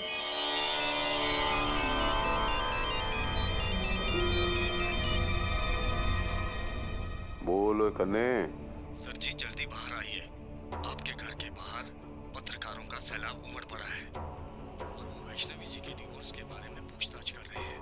और हाँ सर जी, उनका कहना है कि उन्हें घर से ही किसी ने बुलाया है। बाद में बात करता हूँ। जय माता दी। इसे कहते हैं घर का भेदी लंका ढाए। ये तो सुना ही होगा ना आपने। घर के किसी आदमी ने बाहर पत्रकारों को बुलाया है घर की इज्जत नीलाम करने के लिए। गिरगिट भी इतने रंग नहीं बदलता होगा। जितने हमारी ये बहुरानी आपकी पत्नी साहिबा बदल रही हैं, इस रंग के सैलाब में अब न जाने ये पूरे खानदान को ले डूबेगी। वैष्णवी, शीघ्र ही प्रस्थान करो, तुम्हारी परीक्षा का समय हो गया है।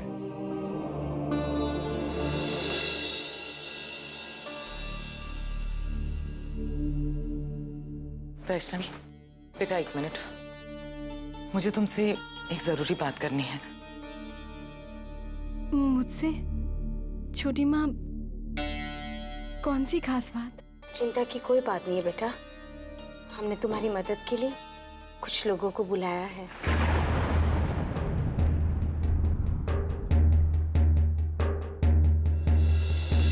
चलो ना बेटा, चलो मेरे साथ। मैं छोटी माँ।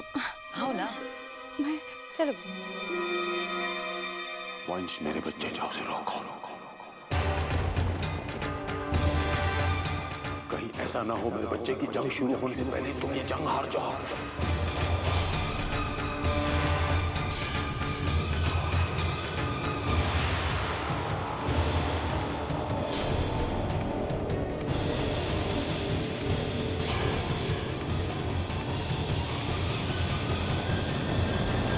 जंग शुरू होने से पहले तुम ये जंग हार जाओ।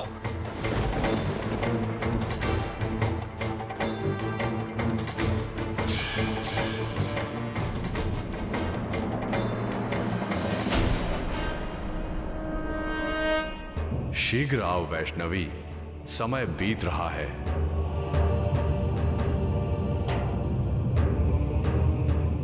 अब मैं क्या करूं? यहाँ मम्मी जी और छोटी माँ की आज्ञा, और वहाँ ब्रह्मा जी का बुलावा। सोच क्या रही हो बेटा? बेटा आगे बढ़ो और उन्हें जवाब दो कि किस तरह से तुम्हें मजबूर किया जा रहा है। देखो बेटा, जो कुछ भी हो, तुम्हारा और वंश का ये रिश्ता टूटना नहीं चाहिए। इसीलिए तुम्हें उन लोगों को बताना ही होगा कि तुम पर किस तरह से अत्याचार किए जा रहे हैं इस घर में। ये बात दुनिया को पता चलनी ही चाहिए बेटा। वैष्णवी बेटा, देखो तुम्हारी छोटी माँ सही कह रही है। हमारे पास इसके अलावा और कोई रास्ता नहीं है। चलो बेटा, चलो। आओ बेटा, सच क्या है दुनिया को बता दो। हेलो,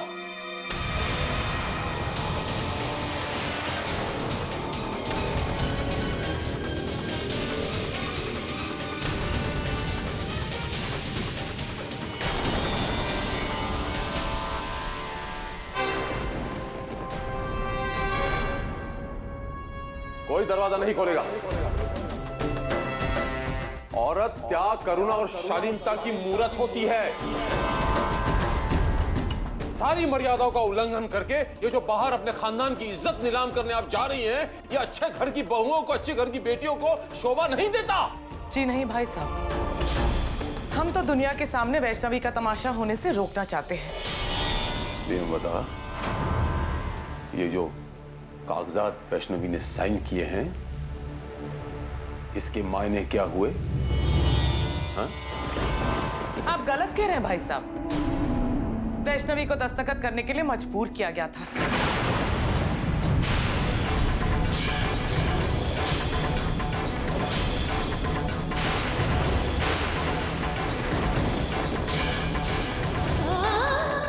माता रानी, अब मैं परीक्षा के लिए कैसे जाऊंगी?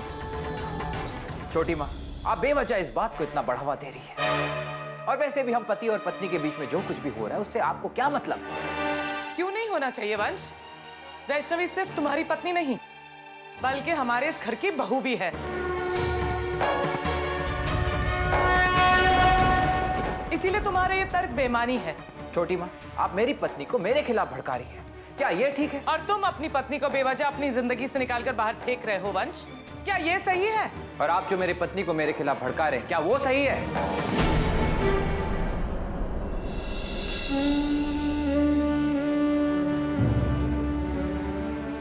माँ, मैं बहुत दुविधा में हूँ। एक तो उस चेहरे का कोई अता पता नहीं है जो मुझे बार बार दिखाई देता है। और यहाँ मैं परीक्षा में जा नहीं पा रही हूँ माँ। मेरा मन बड़ा विचलित हो रहा है माँ। मुझे समझ में नहीं आ रहा है कि मैं क्या करूँ। माँ, अब तो आप ही मुझे कोई रास्ता दिखाइए। ऐसे हिम्मत मत हार बेटी, अभी तो तुझे बहुत आगे जाना है। अपना लक्ष्य साधना है। जल्दी करो वैष्णवी। माँ, अब मुझे चलना होगा।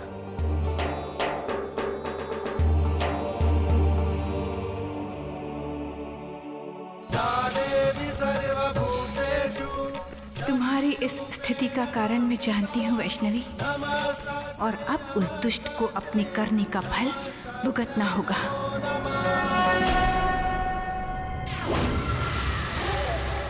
बस वैष्णवी, अब कुछ ही पलों में तुम एक जिंदा लाश बनकर रह जाओगी। तुम्हारा वजूद अब बस मिट्टी में मिल जाएगा।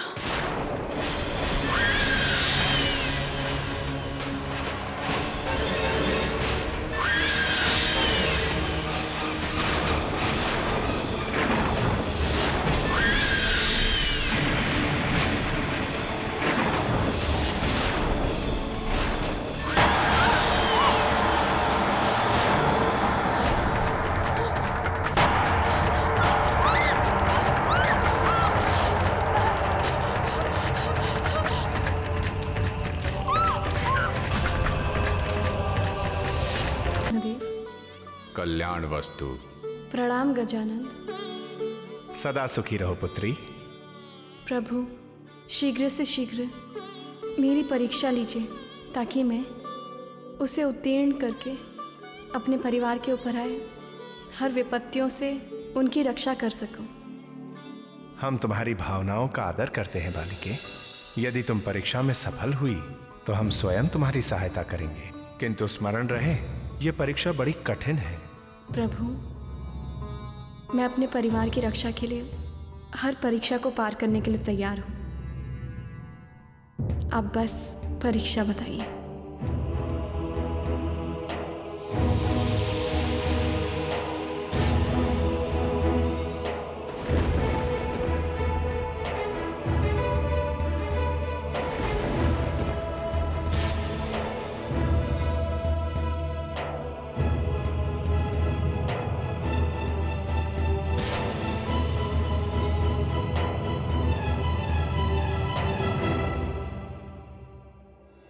ठहरो वैष्णवी, इस मार्ग में और भी बाधाएं हैं।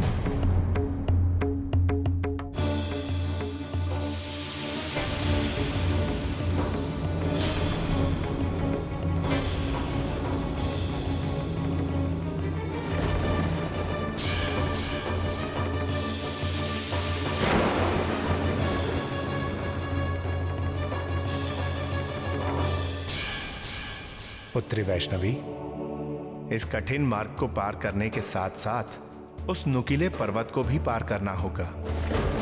और हां, एक बात स्मरण रहे, उस नुकीले पर्वत को पार करना जितना कठिन है उससे भी कठिन है उस पर्वत के मार्ग तक पहुंचना। प्रभु, क्षमा चाहती हूँ, किंतु प्रभु इन सब मूषिकों को यहाँ अवतरित करने का क्या प्रयोजन है? वैष्णवी, इन अनगिनत मूषकों में गणेश के प्रिय भक्त मूषकराज का अंश और वंश दोनों बसता है। स्मरण रहे, मार्ग को पार करते समय इन्हें तुम्हारे पैरों का स्पर्श नहीं होना चाहिए और ना ही इन्हें कोई क्षति पहुंचनी चाहिए। यदि ऐसा हुआ तो तुम्हारे संपूर्ण परिवार की विपदा मूषकराज के कोप से बढ़ सकती है और तुम परीक्षा देने से पूर्व ही अनुत्तीर्ण हो जाओगी।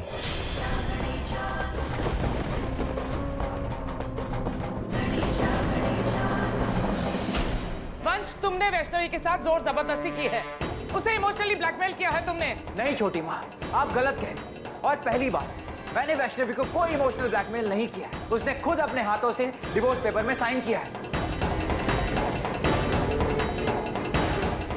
और दूसरी बात यह है छोटी माँ, कृपया करें, आपके सामने मैं हाथ जोड़ता हूँ कि हमारी जिंदगी में दखल ना आए। तो ठीक है, तुम यही चाहते हो ना? तो हम एक बार वैष्णवी के मुंह से सुनना चाहते हैं कि वो तुम्हें डिवोर्स देना चाहती है या नहीं। माँ, मुझे एक बात समझ में नहीं आ रही है। जब मैंने और वैष्णवी ने अपनी जिंदगी का फैसला खुद कर लिया है, तो आप और छोटी माँ बीच में क्यों आ रही है? वंश, कौन किसके पीछे पड़ा है, इसका फैसला अभी हो जाएगा।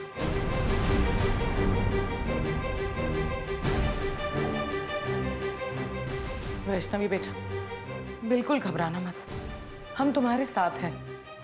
बता दो इन्हें कि तुम इस घर को छोड़ के नहीं जाना चाहती।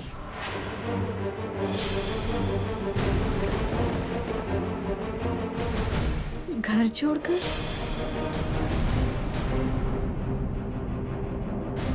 घर छोड़कर कौन जा रहा है?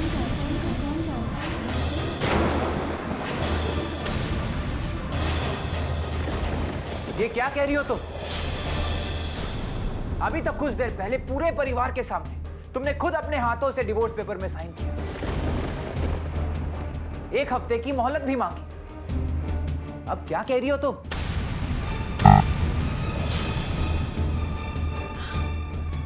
वंश, आप ये कैसी बातें कर रहे हैं? मैंने और हस्ताक्षर?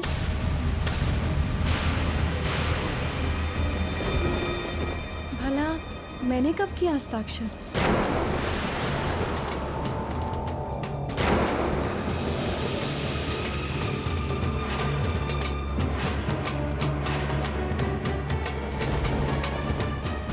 क्या बोल रही हो तुम? तुम इस तरह अपने बात से कैसे पलट सकती हो?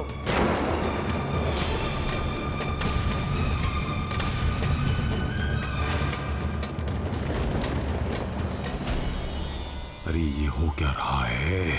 पता नहीं, मेरी अंतरात्मा मुझे कह रही है कि वैष्णवी के भी एक नहीं 2 रूप हैं। तभी तो ये पल पल में अपना निर्णय बदलती रहती है। अब मैं तुम्हारे साथ कोई बहस नहीं करना चाहता। अब मैं सबके सामने वो डिवोर्स पेपर लाता हूं और सबके सामने ये प्रूफ भी हो जाएगा कि कौन सही है और कौन गलत।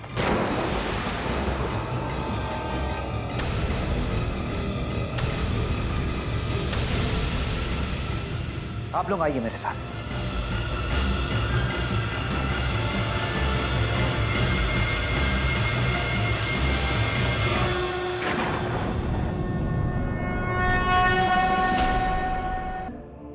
जिन परिवार वालों के लिए मैं ये परीक्षा देने यहाँ आई हूँ, मैं उनके लिए आपसे कुछ मांगना चाहती हूँ प्रभु।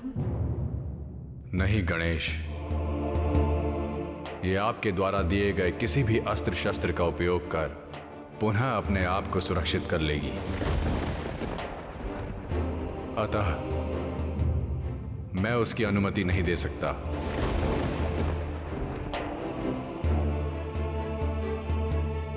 ब्रह्मदेव, आप निश्चिंत रहिए। मैं केवल इनसे प्रसाद मांगना चाहती हूँ और कुछ नहीं। क्या मुझे इससे भी वंचित किया जाएगा? नहीं बेटी,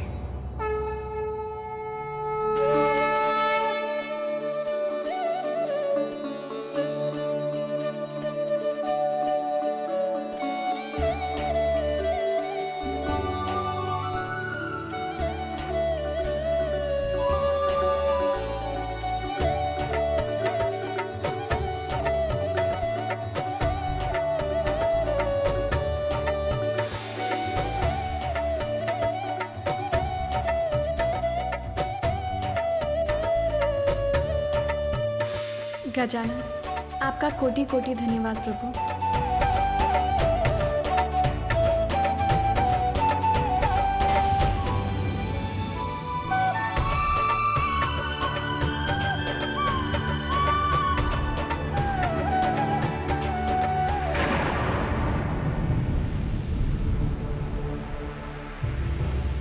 ये देखो सच्चाई, इसे कैसे झुठलाओगी तुम?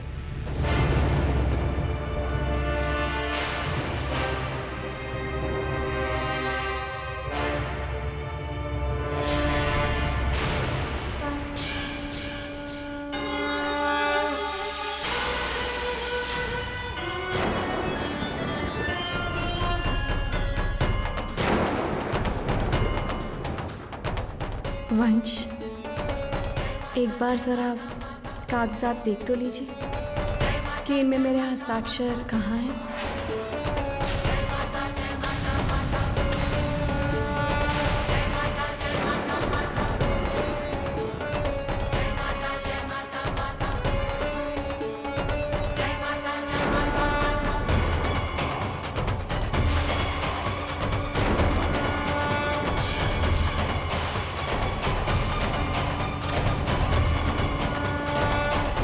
ऐसे कैसे हो सकता है वैष्णवी? तुमने खुद अपने हाथों से पूरे परिवार के सामने इस पेपर में साइन किया था कि नहीं?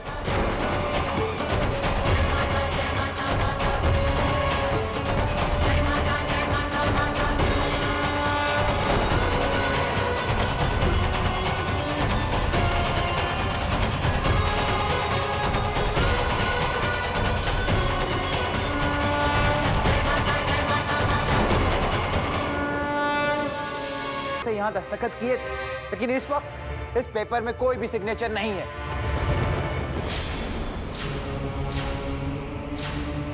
पापा जी, मुझे आपसे ऐसी उम्मीद नहीं थी। मुझे यकीन नहीं होता है कि सिर्फ मुझे और वंश को अलग करने के लिए आप इस हद तक गिर सकते हैं पापा जी। लेकिन आप निश्चिंत रहिए, आपको आपकी करनी का फल जरूर मिलेगा।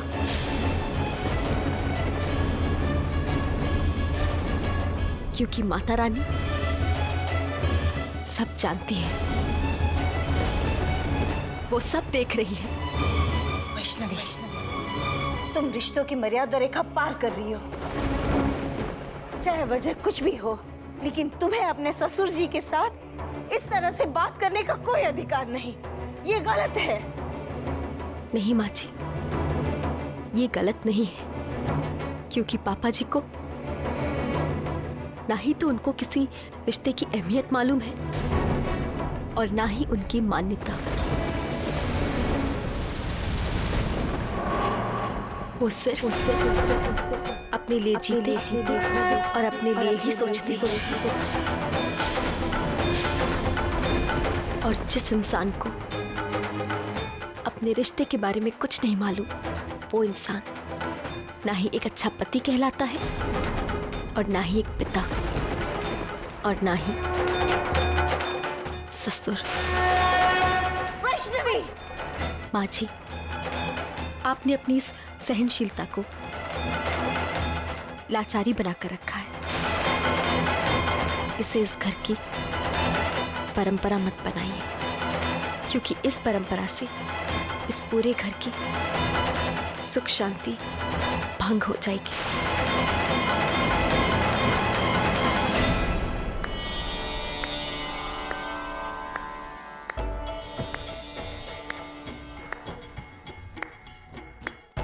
बहुत अच्छे। माता रानी, देख रही हैं आप? आपकी बेटी कितनी अच्छी एक्टिंग कर लेती हैं। माँ, इस दिन के लिए आपकी बेटी को भदरवा से यहाँ बहू बनाकर नहीं लाया था मैं, कि मेरे ही घर में मेरे ही खिलाफ बगावत का बिगुल बजा रही हैं। जिस लड़की को हम इस घर की कड़ी समझते थे, वही आज इस घर को तोड़ने पे आमादा है। पापा जी, आप एक सीधी सादी बात को इतना तोड़ मरोड़ कर उसका आकार इतना लंबा क्यों कर रहे हैं? आप ये मान क्यों नहीं लेते कि जो भी मैं कह रही हूँ वो एक कड़वा सत्य है? फिर आप उस बात को स्वीकार क्यों नहीं कर लेते? अतः लड़की, तेरी ये हिम्मत!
याददाश्त के लिए मैं आपको एक छोटी सी कथा सुनाती हूँ। भगवान श्री कृष्ण जी ने शिशुपाल को 99 बार माफ किया था, लेकिन 100वीं बार भगवान श्री कृष्ण ने शिशुपाल का संहार कर उसका उद्धार किया था। आप भी अपनी गिनतियां शुरू कर दीजिए, कहीं ऐसा ना हो कि इस बार 100वीं बार हो।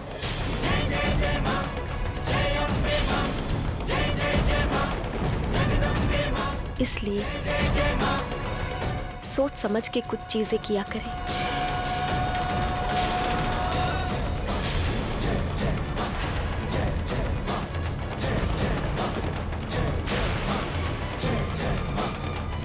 और हाँ, अपने हाथ को इतना कष्ट मत दीजिए पापा जी, इसे नीचे कर दीजिए।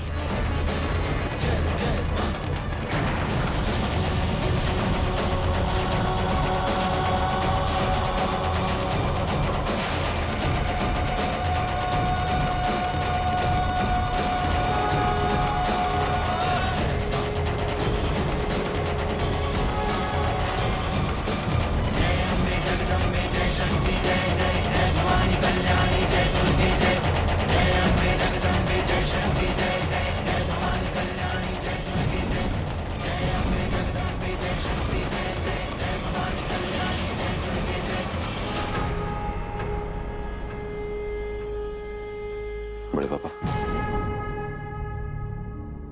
आप ठीक कह रहे हैं बड़े पापा, ये हमारी वैष्णवी नहीं है, ये हो ही नहीं सकता। लेकिन आप फिक्र मत कीजिए, मेरे पास इसका इलाज है। हाँ, आइए।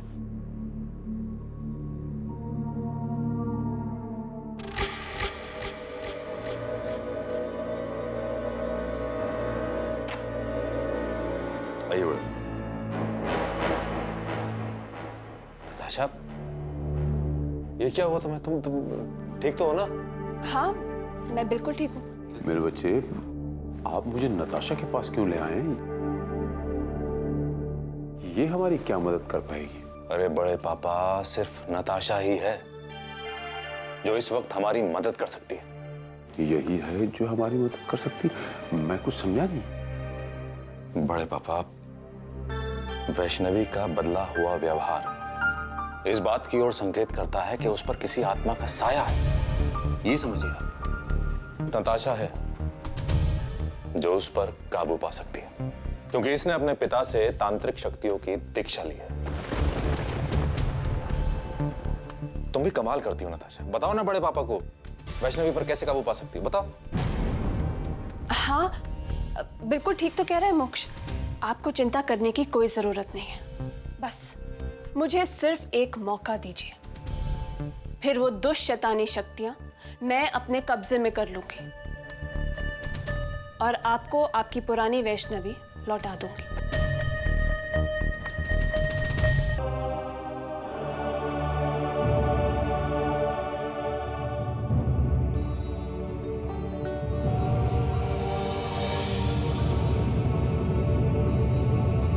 प्रभु, आज तक मैंने भगवान की सेवा की है, परंतु आपके भक्त ने मुझे आपके प्रसाद से संतुष्ट किया है। आज हम भक्त की सेवा करेंगे प्रभु। मुझे क्षमा कीजिए प्रभु, मुझे क्षमा कीजिए।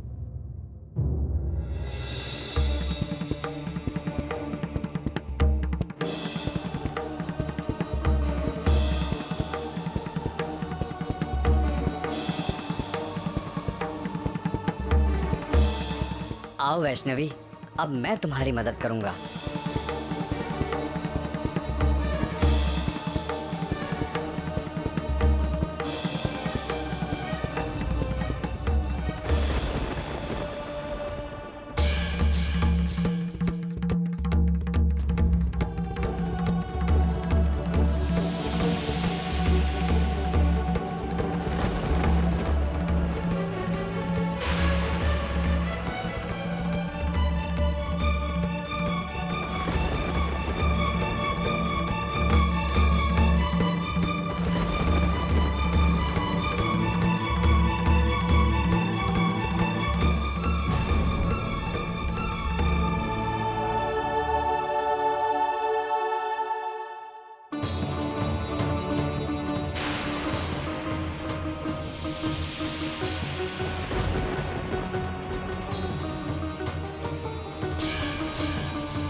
उत्तम, अति उत्तम वैष्णवी। तुमने अपनी सूझबूझ से इस कठिन परीक्षा को उत्तीर्ण कर दिया। अब मैं तुम्हें वो आकृति दिखाता हूं जो तुम्हें अपने स्वप्न में हाथों में मशाल के साथ दिखाई देती है। आओ पुत्री, तुम यहां देखो। देखो पुत्री, तुम मेरे हस्त में देखो।